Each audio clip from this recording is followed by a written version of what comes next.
bien, chicos, buenas tardes. Vamos a empezar con la clase. Hoy día vamos a revisar el capítulo de cardiología. ¿Ya? Vamos a avanzar una parte, vamos a ver hasta la parte de falla cardíaca, ¿ya? Luego hay una segunda clase, con eso ya completaríamos todo el capítulo. Vamos a comenzar con la parte de ciencias básicas. En la parte de anatomía, recuerden el dato en la histología, ¿no? Las tres capas del corazón, la parte más interna, que se llama endocardio, que está hecho de células endoteliales, ¿ya? Endocardio. La capa más gruesa es el miocardio, ¿no? Tejido muscular, recuerden, de tipo estriado, ¿no? Tiene estrías, igual que el músculo esquelético. Pero cuando te pregunten cómo lo diferencio, hay unas estructuras, unas uniones entre los miocitos cardíacos que se conocen con el nombre de discos intercalados. Eso hace especial al músculo cardíaco, los discos intercalados, que son uniones eléctricas, también llamadas uniones gap, que permiten comunicar un miocito con otro y de esa manera tener una comunicación eléctrica, ¿no? Durante la despolarización, ¿ya? Esto es específico del músculo cardíaco, las llamadas discos intercalados. Y luego tenemos la parte más externa, que es el epicardio, ¿no? El epicardio, ¿ya? Y la membrana, recuerden que cubre el corazón, se llama pericardio, ¿no es cierto? En la cual van a tener dos hojas, una hoja serosa y una hoja fibrosa. La fibrosa es la más externa, el pericardio fibroso, que como su nombre lo indica es más resistente y va a dar soporte al corazón, va a dar un sostén, el pericardio fibroso. Pero luego tenemos el pericardio seroso. Y en el pericardio seroso hay dos hojas, la hoja parietal y la hoja visceral. Ojo, el pericardio seroso tiene dos hojas, ¿ya? La hoja parietal y la hoja visceral. Y como puedes ver, entre las dos hojas parietal y visceral del pericardio seroso hay una cavidad, ¿no? Es el espacio pericárdico, donde hay líquido, más o menos 10 a 15 mililitros. 10 a 15 mililitros. Recuerden, de estas dos hojas, ¿cuál es la que tiene inervación? Y duele en una pericarditis. La parietal, ¿ya? La hoja parietal es la que tiene inervación y es la que va a traducir el dolor en una pericarditis. La hoja parietal es la que está inervada. Y recuerden que la hoja visceral no es lo mismo que el epicardio, ¿ya? Es lo mismo. La hoja visceral del pericardio seroso, la hoja visceral es igual al epicardio, ¿ya? Al epicardio, es lo mismo. Muy bien, entonces esos datos recuerden en cuanto a la histología. En cuanto a las cavidades, podemos ver acá, las cavidades más anteriores son las cavidades derechas, la aurícula, el ventrículo derecho, están más hacia la parte anterior. Entonces acá tenemos la aurícula derecha, donde tiene una parte rugosa en su pared que lo dan los llamados músculos pectíneos, ¿ya? Los músculos pectíneos están presentes en las aurículas y le da el aspecto rugoso.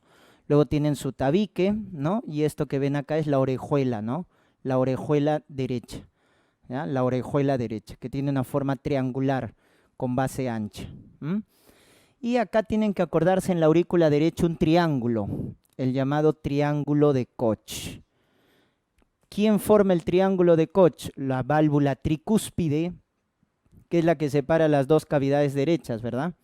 La válvula de Tevesio, que es la del seno venoso coronario, en la parte inferior, válvula de Tevesio. Y acá el tendón de Todaro, ¿ya? Entonces ahí se forma un triángulo, repito, válvula tricúspide, válvula de Tevesio del seno venoso y el tendón de Todaro, triángulo de Koch. ¿Cuál es el contenido? El nodo aurículo-ventricular. El nodo aurículo-ventricular, ¿ya? Es el contenido del triángulo de Koch, que está ubicado en la aurícula derecha, ¿no? Recuerden que en la aurícula derecha desembocan las venas, ¿ya? ¿Qué venas desembocan? La vena cava superior, ¿correcto? La vena cava superior, la vena cava inferior, que tiene una válvula, ¿no? Que es la válvula de Eustaquio. La vena cava inferior tiene una válvula, la válvula de Eustaquio. La superior no tiene válvula, ¿ya? Y la del seno venoso, que es la válvula de Tevesio, ¿ya? Válvula de Tevesio, la del seno venoso. Muy bien, ese es por parte de la aurícula derecha, ¿no? Luego tenemos por acá la cavidad más posterior. Cuando te digan, ¿cuál es la cavidad más posterior? La aurícula izquierda. La aurícula izquierda es la cavidad más posterior. Muy bien. Y es la localización más frecuente de trombos. ¿Por qué? Porque acá se origina una arritmia, ¿no? ¿Qué arritmia forma trombos? La fibrilación auricular. ¿Dónde se origina la fibrilación auricular?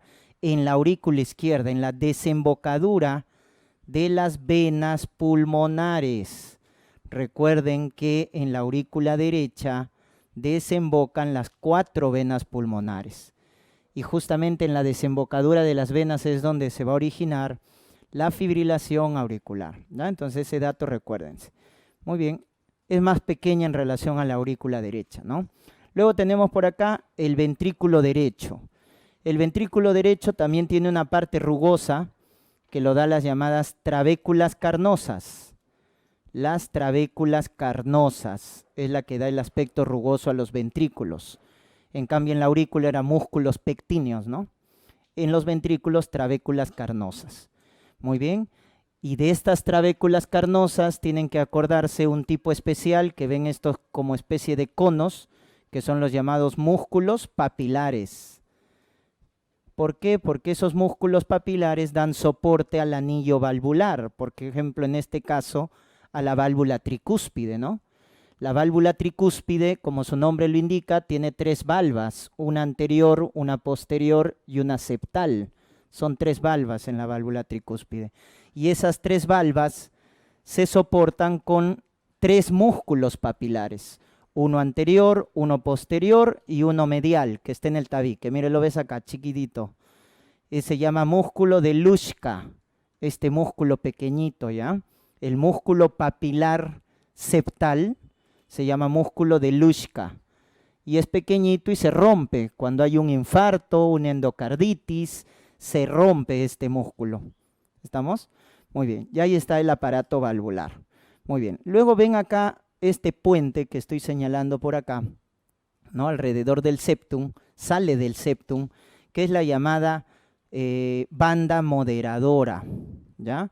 O también le llaman trabéculo septo, porque va del septum, marginal. Banda moderadora o trabéculo septo marginal. ¿Qué pasa por ahí? La rama derecha del haz de His. Pasa la rama derecha del haz de His, ¿ya? Por la banda moderadora o trabécula septomarginal. Muy bien. Y esto es la parte lisa del ventrículo derecho que se llama infundíbulo pulmonar, ¿ya? La parte lisa del ventrículo derecho se llama infundíbulo pulmonar, que como están viendo es una especie de triángulo y en la punta del triángulo, en el vértice, encontramos a la válvula tricúspide, pulmonar. ¿Por qué? Porque justamente del ventrículo derecho está saliendo el tronco arterial pulmonar. Entonces acá encontramos quién está en la cúspide del infundíbulo pulmonar. En la cúspide del infundíbulo pulmonar está la válvula pulmonar, que tiene 3 valvas, ¿no? Una derecha, una izquierda y una anterior. ¿Ya? Una derecha, una izquierda y una anterior. Tiene 3 valvas. Muy bien. Y luego tenemos acá la cavidad más importante, que es el ventrículo izquierdo. ¿Por qué cavidad más importante? Porque es la que va a ofertar sangre a la aorta, ¿no? Como ven, su grosor es mayor al ventrículo derecho. El grosor del ventrículo derecho es 4 a 5 milímetros. En el caso del ventrículo izquierdo es de 9 a 10 milímetros. Cuando el grosor del ventrículo izquierdo, chicos, es más de 15 milímetros, hablamos de hipertrofia ventricular, cuando es más de 15. Y acá vemos la válvula del lado izquierdo, ¿verdad? ¿Quién separa la aurícula del ventrículo izquierdo? La válvula mitral. La válvula mitral, como su nombre lo indica, tiene 2 valvas, una anterior y una posterior, ¿ya? Una anterior y una posterior. Y ahí están sus 2 músculos papilares, miren, que soportan el anillo valvular, ¿no? Uno anterior y otro posterior. ¿Cuánto es la capacidad del ventrículo izquierdo? 120 mililitros. Eso se llama volumen telediastólico, porque es el volumen de llenado final. Volumen telediastólico, volumen de llenado final, vale 120 mililitros, ¿ya? Y va a salir la aorta, pues, ¿no? La aorta. Y acá vemos el aparato valvular. ¿De qué está compuesto las válvulas? De un tejido especial, es un tejido conectivo denso, ¿ya? De eso está formado las válvulas, de un tejido conectivo denso. Las válvulas más grandes son las auriculoventriculares, esas son las válvulas más grandes, ¿no? Cuyo cierre, chicos, cuando se cierran las aurículos ventriculares, ¿qué ruido generan? El primer ruido cardíaco, ¿no? El cierre de las auriculoventriculares genera el primero. En cambio, las otras dos pequeñas son las válvulas sigmoideas o semilunares. Y cuando se cierran las sigmoideas o semilunares, generan el segundo ruido. Generan el segundo ruido cardíaco, ¿no? Entonces, en el caso de las auriculoventriculares tenemos, ¿no es cierto?, dos tipos de válvulas, ¿no? La válvula tricúspide y la válvula mitral, ¿ya? La mitral tiene solo dos valvas, una anterior y una posterior. En cambio, la tricúspide tiene una anterior, una posterior y una septal, como habíamos comentado, ¿no? Tricúspide porque tiene tres valvas. En cambio, la mitral tiene dos, anterior y posterior. Y la aorta y la válvula pulmonar, la válvula aórtica y la válvula pulmonar, tienen tres valvas, ¿ya? ¿Tú cómo vas a reconocer a la válvula aórtica? Miren, tú a la válvula aórtica la vas a reconocer porque tiene esta forma, ¿ya? Se llama el signo de Mercedes-Benz en el ecocardiograma, ¿no? Como el carro, ¿no? La marca del carro, ahí está, miren. Es valva derecha, valva izquierda y valva posterior. Entonces, cuando tú ves esa forma, esa es la válvula aórtica, ¿correcto? En cambio, si tú ves de esta manera, valva derecha, valva izquierda y anterior, esa es la válvula pulmonar, ¿ya? Válvula pulmonar. Miren, es diferente entonces. Tienen tres valvas, pero su disposición es diferente. Y de la válvula aórtica, del lado derecho, sale la arteria coronaria derecha. De la valva izquierda sale la arteria coronaria izquierda. Por eso una pregunta de anatomía, ¿qué valva no es coronaria de la válvula aórtica? La posterior. La valva posterior no es coronaria, porque no sale la arteria coronaria, sale del lado derecho y del lado izquierdo, ¿no? Entonces miren cómo reconoces, ¿no? Ya está. Entonces esa es la disposición de la válvula aórtica y la válvula pulmonar. Y eso te tienes que acordar. ¿Miren? Ya está. Muy bien. Luego tenemos por acá la circulación arterial, ¿ya? En la circulación arterial tienes por acá la arteria coronaria derecha. ¿Correcto? Acá. Arteria coronaria derecha. Y acá es la arteria coronaria izquierda, ¿no es cierto? Ya está. Entonces tenemos por acá los dos troncos principales. La coronaria izquierda y la coronaria derecha. Coronaria derecha. Muy bien. En la coronaria izquierda tienes que acordarte sus dos ramas más importantes, ¿ya? Hacia adelante, miren este tronco que luego se va ramificando, es la arteria descendente anterior. Esa es la rama más importante, ¿ya? ADA. Arteria descendente anterior. Y la que se va lateral es la circunfleja, ¿correcto? Circunfleja. Entonces de ahí que te tienes que acordar las dos ramas más importantes de la coronaria izquierda. Hacia adelante, descendente anterior, lateral, circunfleja. Y es por eso que irrigan esa parte del corazón. Si cuando te pregunten qué parte del corazón, qué arteria irriga la cara anterior del corazón. Fácil, la cara anterior es la descendente anterior. La cara lateral es la circunfleja, la cara lateral, ¿ya? Y luego tienes la coronaria derecha.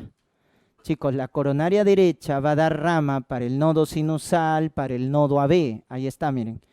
La rama, la irrigación del nodo sinusal. ¿Por qué es importante el nodo sinusal? Porque es nuestro marcapaso primario. ¿Quién lo irriga? La coronaria derecha. ¿Quién irriga al nodo sinusal, al nodo AB? La coronaria derecha. Y su principal rama se va hacia atrás y se llama descendente posterior. Descendente posterior. que va a irrigar la cara inferior o diafragmática del corazón. Irriga la cara inferior o diafragmática del corazón, ¿ya? Entonces, eso es básico que recuerden. Lo vamos a recordar en cardiopatía isquémica. Entonces, tú tienes la coronaria derecha. ¿Cuál es su principal rama? La descendente posterior. Sus otras ramitas es para el nodo sinusal, para el nodo AB, para el haz de His, ¿correcto? La marginal derecha. Son otras ramas, pero la más importante es esta, la descendente posterior, que irriga la cara inferior o diafragmática del corazón. Y es el que da la llamada dominancia cardíaca. Si te preguntan, ¿cuál es la dominancia cardíaca? La dominancia cardíaca es derecha. ¿Por qué es derecha? Porque la descendente posterior, que es el que da la dominancia, nace de la coronaria derecha. Por eso la dominancia cardíaca es derecha, ¿no? Tienes la coronaria izquierda, tienes que acordarte sus dos ramas. Hacia adelante la descendente anterior, ADA, y lateral la circunfleja. ¿Correcto? La descendente anterior da sus ramas para el septum, septales anteriores, da sus ramas llamadas diagonales, pero lo que te debes acordar es que irriga la cara anterior del corazón. Anteroseptal, ¿no? Porque irriga también el septum. La mayor parte del septum es irrigada por la descendente anterior, o sea, cara anteroseptal. Y la circunfleja irriga la cara lateral del corazón, cara lateral del corazón. En algunos pacientes, 20%, la circunfleja da origen a la descendente posterior. Eso pasa en un 20%, chicos. Por eso en un 20% la dominancia cardíaca, ¿cómo va a ser? Izquierda. Pero en un 80% de las personas, la dominancia cardíaca es derecha, porque la descendente posterior nace de la coronaria derecha, en un 80%.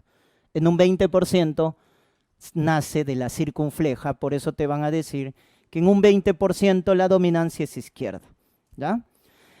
Felizmente, la dominancia cardíaca derecha es más frecuente. ¿Por qué? Porque la dominancia derecha, chicos, tiene más colaterales. Y eso es importante si al corazón le da un infarto, le da una isquemia. Es mejor tener un corazón con dominancia cardíaca derecha, porque tiene más colaterales que la dominancia cardíaca izquierda, ¿ya? Muy bien, eso es en cuanto a la irrigación. Y cuando te pregunten, las arterias coronarias están llevando oxígeno, nutrientes, ¿en qué periodo del ciclo cardíaco se nutre el corazón? En diástole. Acuerden que el flujo arterial se da en diástole, ¿correcto? Flujo arterial en diástole. En cambio, el flujo venoso es en sístole. Este es el drenaje venoso, miren. ¿Quién recoge todo el sistema de la sangre venosa? El seno venoso coronario, que va a drenar en la aurícula derecha, lo hemos dicho. La válvula de Tevesio, ¿no? Del seno venoso, drena en la aurícula derecha. ¿Y qué va a recoger el seno venoso coronario? Las tres venas, ¿no? La vena cardíaca, esta de acá, la vena cardíaca magna, la vena cardíaca media y la vena cardíaca menor.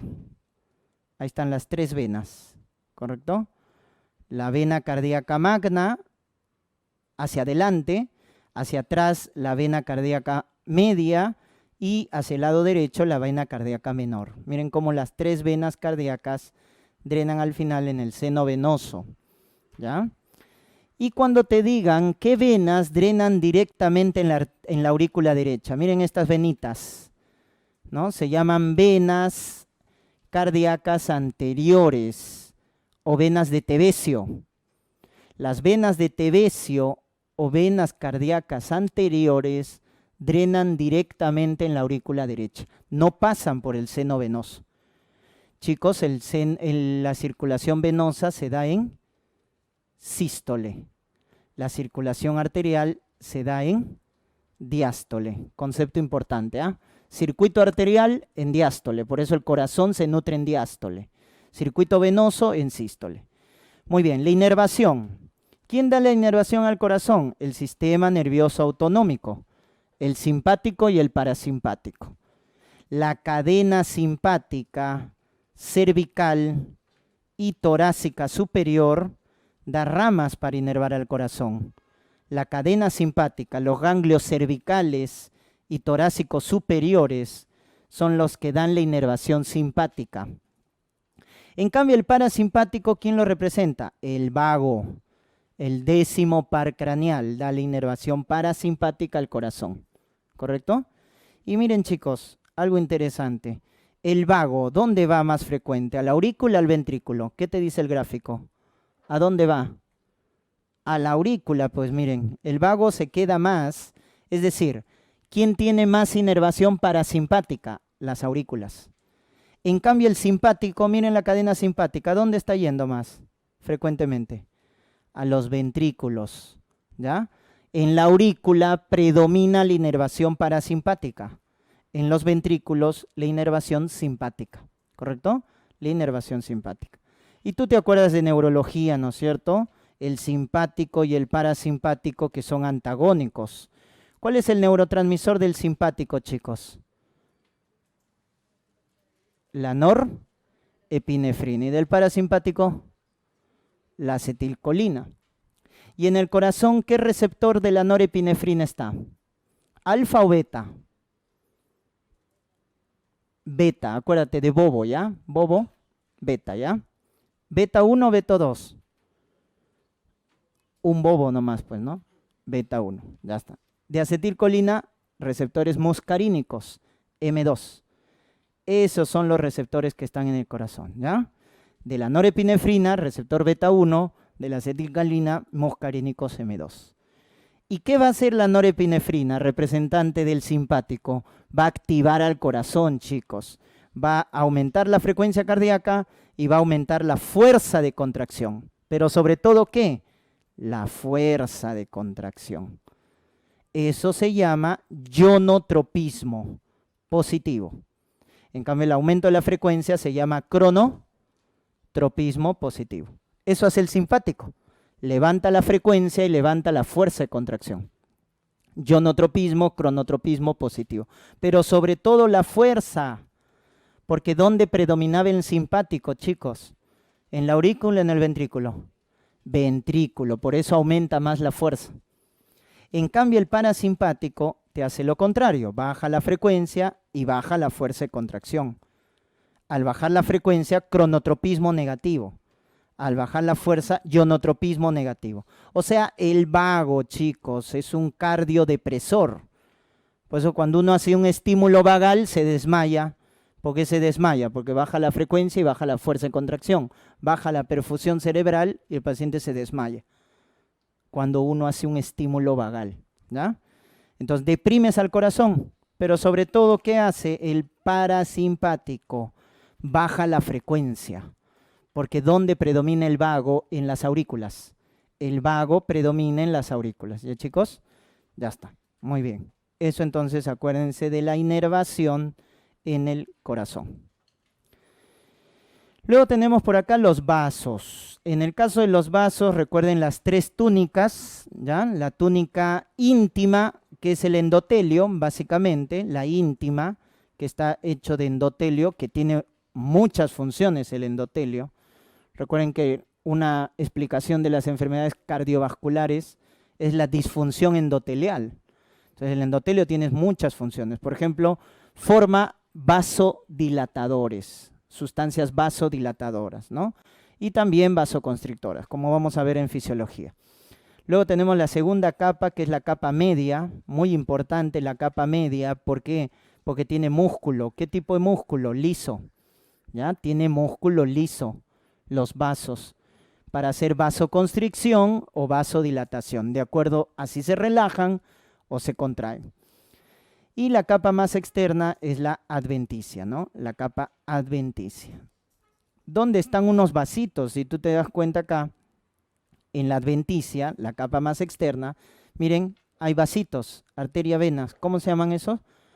¿Cómo se llaman los vasos que irrigan a los vasos? Vasa vasorum. Vasos que irrigan a los vasos, vasa vasorum, ¿correcto? Y también hay inervación. ¿De qué tipo? Simpática. Los vasos principalmente tienen inervación simpática, chicos. Y el simpático en los vasos tiene dos tipos de receptores. El simpático tiene sus receptores alfa 1 y beta 2 en los vasos. ¿Y el alfa 1 qué hace? Vasoconstricción. ¿Y el beta 2 qué hace? Vasodilatación. Tú sabes que cuando uno se estresa o se activa el simpático, redistribuye la sangre de acuerdo a la actividad, ¿no? Por ejemplo, si yo estoy haciendo ejercicio, al músculo le mando más flujo sanguíneo. Entonces el músculo, sus vasos del músculo hacen vasodilatación para que le llegue más sangre. ¿Qué receptor va a actuar? El beta 2. Y le quito sangre a la piel, por ejemplo. Entonces en la piel hago vasoconstricción, donde va a predominar los receptores alfa 1. Entonces de esa manera el simpático redistribuye la sangre, ¿no? De acuerdo a las necesidades. Entonces recuerden que el alfa 1 hace vasoconstricción y el beta 2 hace vasodilatación. Hace vasodilatación. Muy bien. Es diferente, ¿no es cierto? La arteria, a diferencia de las venas, ¿correcto? La arteria es diferente a las venas. Entonces, en este caso, recuerden que las arterias tienen desarrollado la capa media, o sea, la capa de músculo liso. ¿Por qué, chicos? Porque las arterias son reserva de presión. Como tienen que soportar presión, su capa media es gruesa. En cambio, en las venas predomina la adventicia, la capa más externa. Y tienen más luz, miren. Si ven, la luz es más grande en comparación a la arteria, porque las venas, chicos, son reserva de volumen. Las venas almacenan el 60% de la volemia. Entonces la arteria es reserva de presión. Las venas son reserva de volumen. ¿Estamos? Muy bien. La capa media, sobre todo en las pequeñas arterias llamadas arteriolas, predomina bastante la capa muscular. Si a ti te dicen, ¿qué arteria es la que tiene más capa muscular? Todo su capa es músculo. Esas son las arteriolas. En las arteriolas es donde más predomina la capa muscular. Por eso, chicos, las arteriolas regulan esto de acá. La resistencia vascular periférica. ¿Quién regula la resistencia vascular periférica? Las arteriolas, porque se contraen y se dilatan también. Tienen tejido conectivo laxo en su adventicia también. Eso es propio de las arteriolas. Tienen tejido conectivo laxo en su adventicia. Y en la capa media tienen bastante músculo, por eso regulan la resistencia vascular periférica. ¿Ya? La resistencia vascular periférica. Chicos, las arterias son elásticas. ¿Por qué? Porque en este caso tienen fibras elásticas, pero la aorta y el tronco de la arteria pulmonar, solo esas dos arterias son elásticas. Las demás son arterias resistentes que tienen fibras de colágeno. Las arterias, por ejemplo, musculares, tienen bastante colágeno en su capa media. Es por eso, chicos, que las arterias no colapsan. Las arterias no colapsan. Cuando uno hace ecografía Doppler vascular, por ejemplo, acá en el cuello, y quiero diferenciar la yugular de la carótida, tú comprimes con el transductor y cuando el vaso se comprime es una vena, cuando colapsa. Cuando no colapsa es una arteria. La arteria no colapsa, chicos. La que colapsa es las venas. Las venas colapsan, ¿correcto? Porque en general en las venas, estas sí, todas son elásticas las venas, todas. En cambio en las arterias, ¿quiénes son elásticas? Solo la aorta y la arteria pulmonar, solo esas dos. Las demás no, las demás son vasos de resistencia, porque tienen fibras colágenas. En cambio, la aorta, la arteria pulmonar y todas las venas son elásticas, ¿no? ¿Por qué elásticas son las venas? Porque tienen que distenderse, chicos. Tienen bastante capacitancia para poder almacenar el volumen. ¿Estamos? Muy bien. Y luego tenemos acá los capilares. Los capilares, recuerden que unen arterias con venas. Entonces, cuando yo veo, ¿no es cierto?, la comunicación, también es interesante ver acá, acá viene la arteriola y de acá sale la vénula. Y acá van a estar los capilares. Los capilares unen arterias con venas. Por eso la circulación en el ser humano es cerrada, ¿no?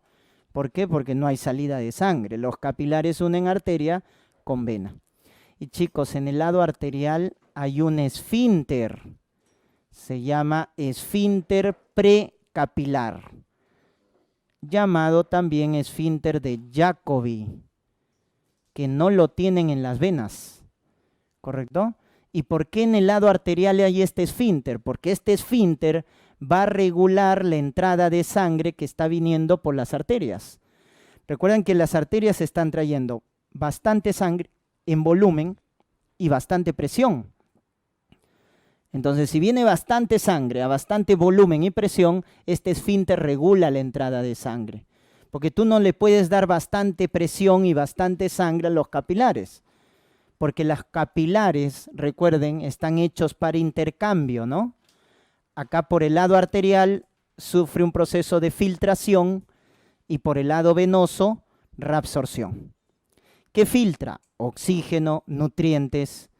¿Y qué se reabsorbe? CO2, lactato, productos de desecho. Entonces los capilares hacen intercambio de sustancias para el intersticio y luego con la célula. Entonces los capilares, chicos, deben tener un flujo adecuado de sangre y una presión adecuada, porque si tú le das bastante presión o bastante volumen, los capilares se rompen, ya que solo están hechos de endotelio. Los capilares son solo vasos hechos de endotelio. Si le das mucha presión o mucho volumen, se rompen. ¿Estamos? Es por eso que por el lado arterial hay un esfínter. Por el lado venoso no hay. Por el lado venoso no hay esfínter. ¿Correcto? Entonces, esa es la distribución, en este caso, de los capilares, que representan la llamada microcirculación, donde se va a dar el intercambio de sustancias, ¿no? A cargo de las llamadas fuerzas de Starling, ¿no? Acá hay un equilibrio de fuerzas llamadas fuerzas de Starling. ¿Quién predomina? La filtración. Siempre se filtra más de lo que se reabsorbe, ¿correcto? Siempre se filtra más de lo que se reabsorbe. Muy bien. ¿Y qué tipos de capilares tenemos? Tenemos los capilares continuos, ¿correcto? Estos son los capilares continuos. En cambio, ¿por qué se llaman continuos? Porque no tienen poros, están cerrados. Por eso forman las llamadas barreras. Por ejemplo, acá está la barrera hematoencefálica. La barrera hematoencefálica. Por ejemplo, acá está la barrera hematotesticular. Entonces, la barrera hematoencefálica, la barrera hematotesticular, ¿qué tipos de capilares tienen? Continuos, porque ahí el intercambio de sustancias es muy selectiva, no es de grandes sustancias, es de pequeñas sustancias, de micromoléculas. Luego tenemos acá los llamados capilares fenestrados. ¿Por qué se le llama así fenestrados? Porque tienen poros y esos poros dejan pasar sustancias. ¿Dónde observamos los capilares fenestrados? En el riñón. El glomérulo del riñón es un capilar fenestrado, deja pasar sustancias. También lo vemos en las glándulas del tubo digestivo.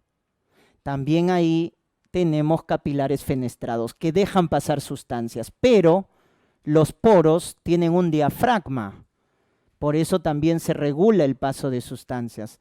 En cambio, estos de acá, llamados capilares discontinuos, miren acá, los poros son de mayor tamaño, chicos. Acá tienen poros, pero no tienen diafragma que regulen la entrada de sustancias.